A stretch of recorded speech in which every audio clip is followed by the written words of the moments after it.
Hello दोस्तों, मेरा नाम है प्रीतेश। तो कैसे हैं आप सब? मैं आशा करता हूँ कि आप सब अच्छे होंगे। आज हम श्रीमद् भगवद गीता का 8वां अध्याय, जिसका नाम है अक्षर ब्रह्म योग, उसके बारे में जानेंगे। तो चलिए शुरू करते हैं। अर्जुन ने कहा, हे पुरुषोत्तम, वह ब्रह्म क्या है? अध्यात्म क्या है? कर्म क्या है? अधिभूत नाम से क्या कहा गया है? और आदिदेव किसको कहते हैं? हे मधुसूदन, यह आदियज्ञ कौन है और वह इस शरीर में कैसे है, तथा युक्त चित्त वाले पुरुषों द्वारा अंत समय में आप किस प्रकार जानने में आते हैं? श्री भगवान ने कहा, परम अक्षर ब्रह्म है। अपना स्वरूप अर्थात जीवात्मा अध्यात्म नाम से कहा जाता है, तथा भूतों के भाव को उत्पन्न करने वाला जो त्याग है वह कर्म नाम से कहा गया है। उत्पत्ति विनाश धर्म वाले सब पदार्थ अधिभूत है।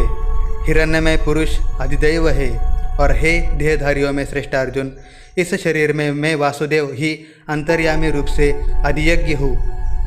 जो पुरुष अंतकाल में मुझको ही स्मरण करता हुआ शरीर को त्याग कर जाता है, वह मेरे साक्षात स्वरूप को प्राप्त होता है। इसमें कुछ भी संशय नहीं है। हे कुंती पुत्र अर्जुन, यह मनुष्य अंतकाल में जिस जिस भी भाव को स्मरण करता हुआ शरीर का त्याग करता है, उसको ही प्राप्त होता है, क्योंकि वह सदा उसी भाव से भावित रहता है। इसलिए हे अर्जुन, तू सब समय में निरंतर मेरा स्मरण कर और युद्ध भी कर।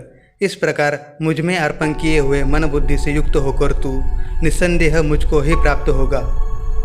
हे पार्थ, यह नियम है कि परमेश्वर के ध्यान के अभ्यास रूप योग से युक्त दूसरी ओर न जाने वाले चित्त से निरंतर चिंतन करता हुआ मनुष्य परम प्रकाश रूप दिव्य पुरुष को अर्थात परमेश्वर को ही प्राप्त होता है।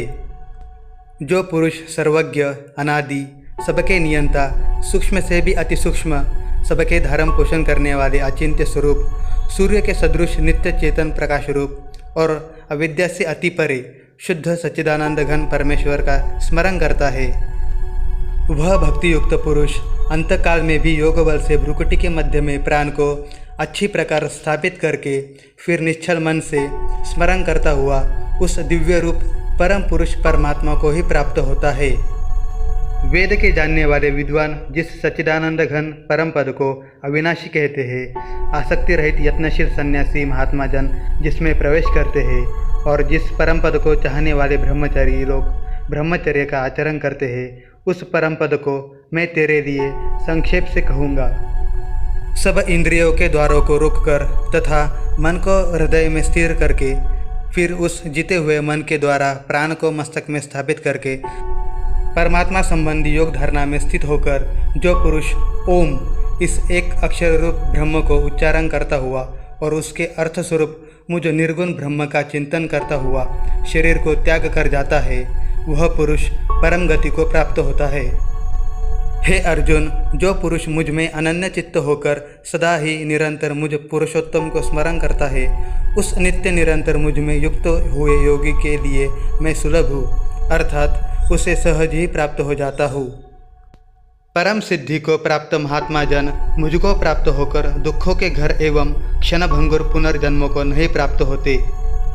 हे अर्जुन, ब्रह्मलोक पर्यंत सब लोग पुनरावर्ती है, परंतु हे कुंती पुत्र, मुझको प्राप्त होकर पुनर्जन्म नहीं होता, क्योंकि मैं कालातीत हूँ और ये सब ब्रह्मादि के लोग काल के द्वारा सीमित होने से अनित्य है। ब्रह्मा का जो एक दिन है उसको 1000 चतुर्युग तक की अवधि वाला और रात्रि को भी 1000 चतुर्युग तक की अवधि वाली जो पुरुष तत्व से जानते हैं, वे योगी जन काल के तत्वों को जानने वाले हैं।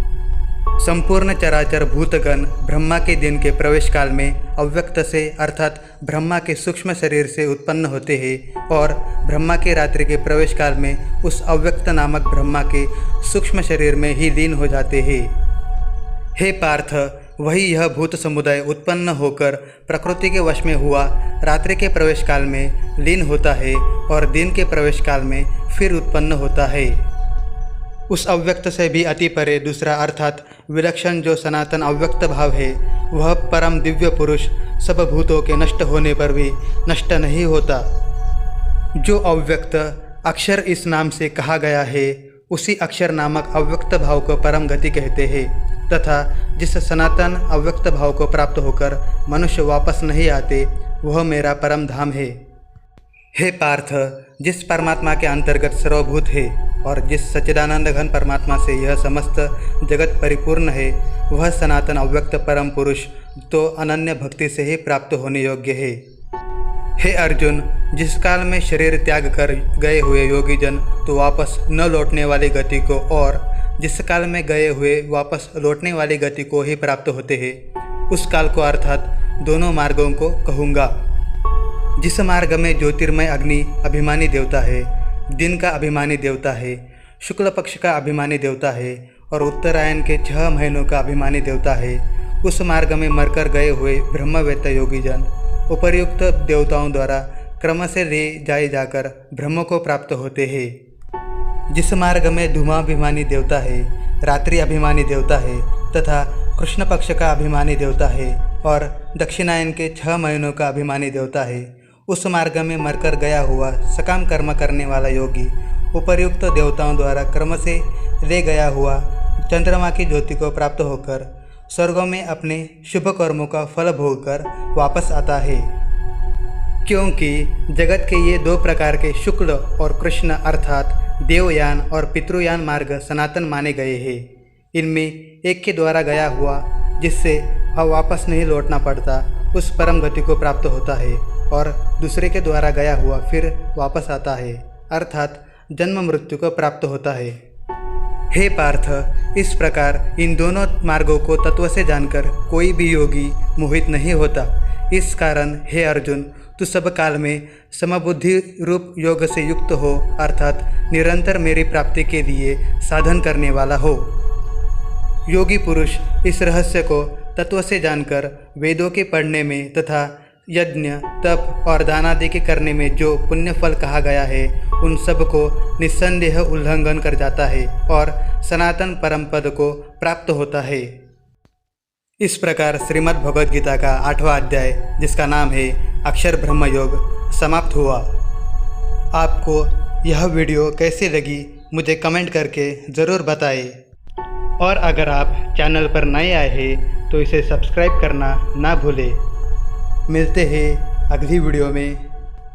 जय श्री कृष्ण।